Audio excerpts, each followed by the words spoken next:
Next time you slide a plastic key card into a hotel room door, pause for a second and look around. You expect a television, a reliable air conditioner, clean towels, and a bed that feels essentially the same whether you are in Tokyo or Texas. But before the mid-20th century, the standardized roadside hotel experience you rely on today was completely non-existent.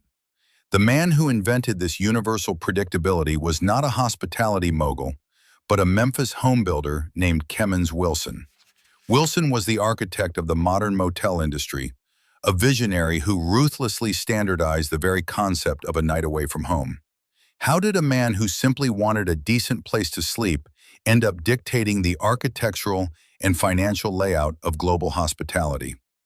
To understand the magnitude of what Wilson built, you have to look at the chaotic landscape of American travel before 1952. The post-war boom had put millions of automobiles on newly paved highways, creating a massive surge in middle-class tourism. Yet the infrastructure to support these wandering families was entirely fractured, leaving travelers to rely on independent tourist courts scattered randomly along two-lane roads. These establishments were wildly unpredictable, offering no guarantees regarding safety, cleanliness, or basic amenities.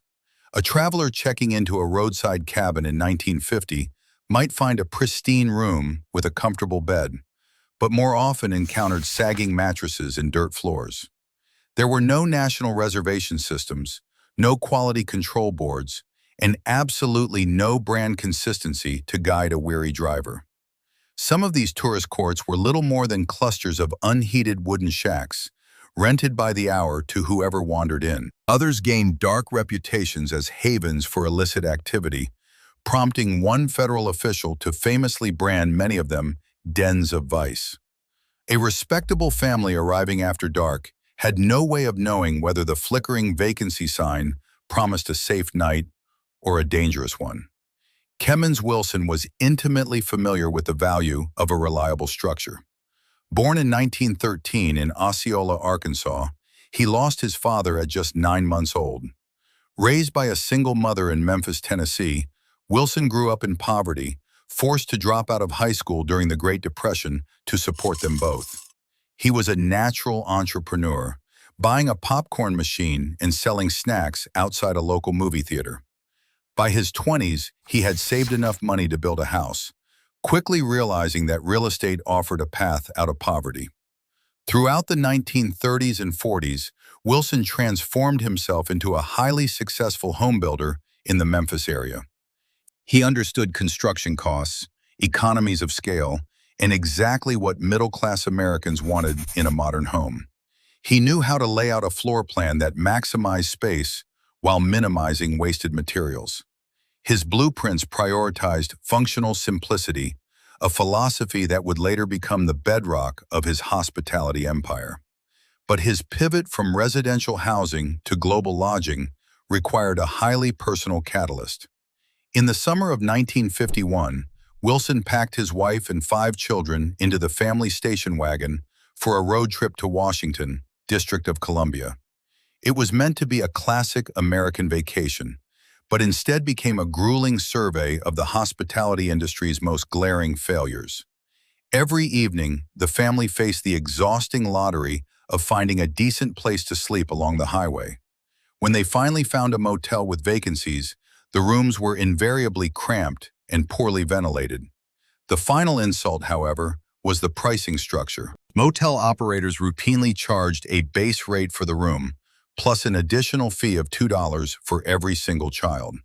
For a family with 5 children, a room advertised at $6 suddenly cost $16. Wilson was outraged by this predatory pricing model, realizing that the industry was actively punishing the booming demographic of traveling families. He kept a meticulous diary during the trip, noting every extra charge, every dirty bathroom, and every missing amenity. He realized that the independent tourist courts were treating travelers as one-time marks rather than potential repeat customers. There was absolutely no incentive for these isolated operators to invest in long-term quality. By the time the Wilson family returned to Memphis, his anger had crystallized into a massive, disruptive business plan. He told his wife that he was going to build a chain of 400 motels across the country. They would all look exactly the same. They would all charge a flat rate, and children would always stay for free. Wilson did not just dream, he acted with the precision of a master contractor. In August of 1952, he opened the doors to the first Holiday Inn on Summer Avenue in Memphis, Tennessee. He borrowed the name from a recent Bing Crosby movie, hoping it would evoke a sense of joyous escape. This first location was a direct physical rebuke to the miserable tourist courts of his Washington trip. It featured 120 identical rooms, each boasting individual air conditioning units and a telephone. Most shockingly for the era, every single room included a free television set and a private bathroom. He also installed a swimming pool, a restaurant on the premises, and guaranteed free ice for every guest. Crucially, the rate ledger at the front desk reflected his ultimate promise. Children stayed entirely for free. The Memphis location was an instant financial triumph, proving that traveling Americans craved predictable comfort. But building 400 identical roadside hotels required capital far beyond the reach of a single local developer. Wilson quickly realized that maintaining his strict quality standards across state lines would drain his personal resources. To solve this, he partnered with Wallace E. Johnson, a highly connected real estate developer known as the Henry Ford of home building. Together, they attempted to build their way across the country, but direct ownership proved far too slow. By 1954, they pivoted to a strategy that would permanently alter global business, the modern franchise model.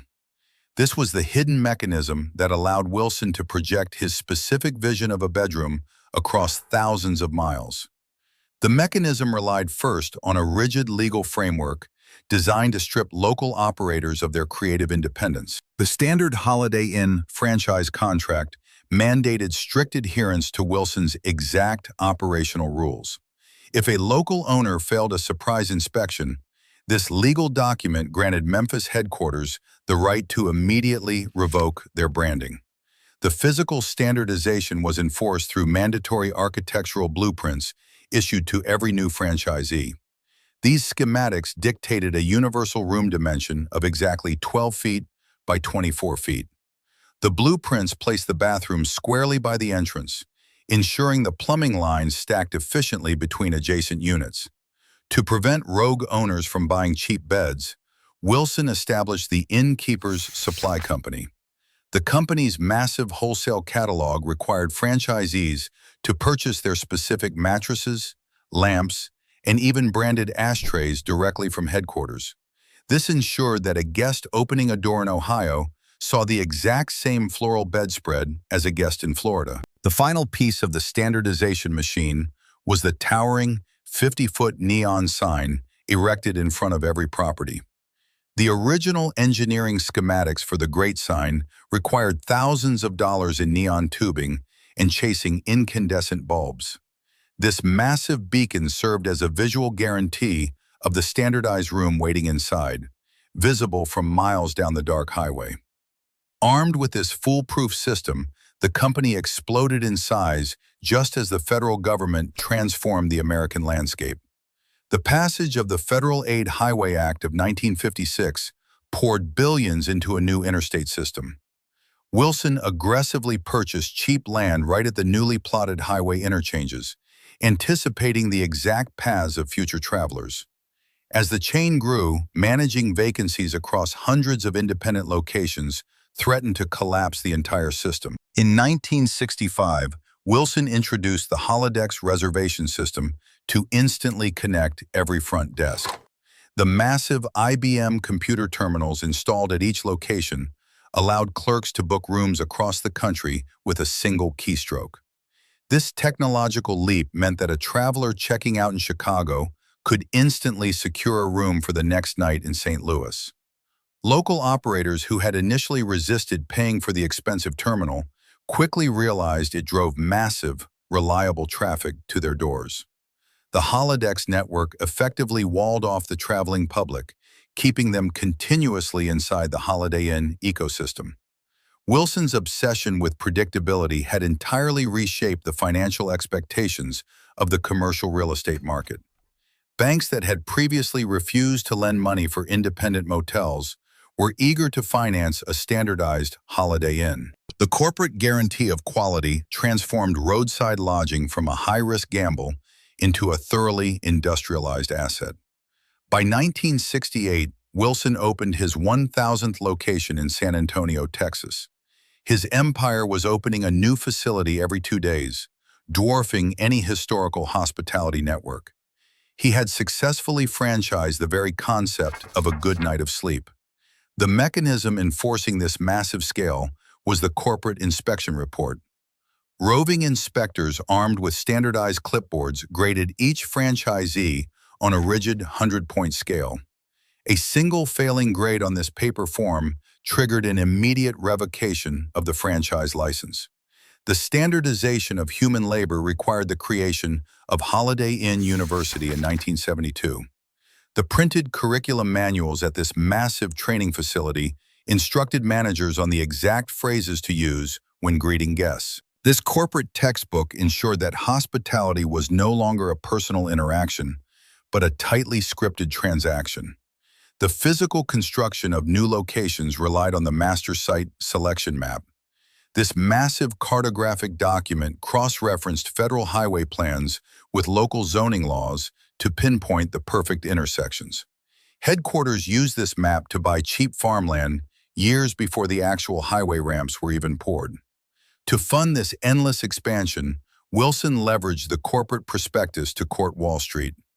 These financial documents transformed motels from shady roadside cash businesses into institutional real estate portfolios. Pension funds and massive banks eagerly bought shares, knowing the rigid system guaranteed predictable returns. The internal accounting ledgers reveal just how radical this transformation was. A single company-built location could cost hundreds of thousands of dollars, yet a franchise sold the identical blueprint while shifting the construction burden onto the local owner. Wilson collected a steady percentage of every room booked, earning revenue from beds he never had to build. However, the oil crisis of 1973 brutally exposed the vulnerability of a car-dependent empire. As gasoline prices skyrocketed, middle-class families abruptly stopped taking cross-country road trips.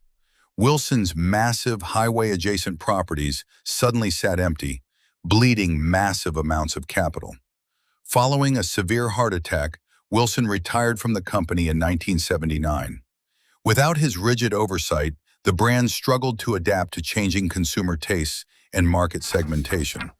Yet the architectural and operational DNA he established had already infected the entire global industry. By the late 1970s, this relentless system had successfully crossed the oceans. Wilson exported his American room dimensions to Europe, Asia, and South America, aggressively standardizing international tourism.